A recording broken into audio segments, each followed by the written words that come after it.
And if you paid thousands of dollars for your dog to be trained, what would you expect in return? Well, tonight a Florida veteran is squaring off with a Williamson County dog business. This wounded warrior claims that he didn't get the service dog he bargained for. Only on Fox, our Mikayla Lewis joins us now live from the Nashville office of Veterans Affairs with details.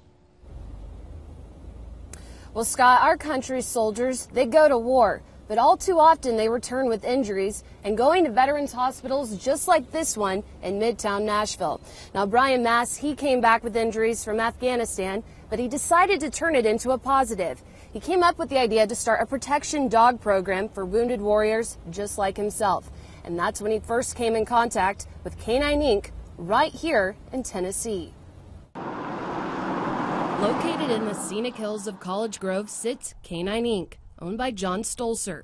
According to his website, he is an expert canine behaviorist and training specialist. Stolzer trained a German Shepherd for Brian Mast, who lives in Florida. The retired U.S. Army soldier lost both of his legs in Afghanistan and says a person offered to donate money to get a protection dog for him. She called up John Stolzer on the phone, and John Stolzer basically sold her on, hey, this is what it's going to cost if you give me $29,000. We'll get Brian Mast the best possible dog. A year later, Mast says that Stolzer and one of his employees delivered the dog. Inadequate training was provided to the dog.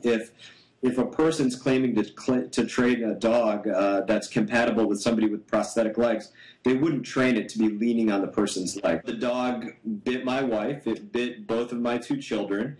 It barked aggressively at both of my children.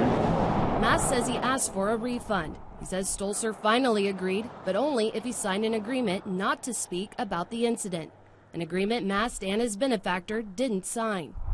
Fox 17 visited Canine Inc. today to speak with John Stolzer. He's not here today. Stolzer did speak with Fox 17 on the phone, and he says the dog wasn't a good fit, but he tried to make the situation right with Brian Mass with the full refund. Fox 17 News didn't find any complaints on the Better Business Bureau's database, but we did find several positive reviews on Canine Inc.'s website.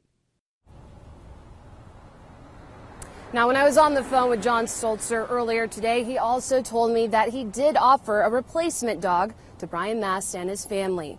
Now, John Stolzer also says because of a scheduling conflict today, he couldn't meet with us, but would be more than happy to do an interview tomorrow. Live from the Veterans Affairs office in Nashville, Mikayla Lewis, Fox 17 News.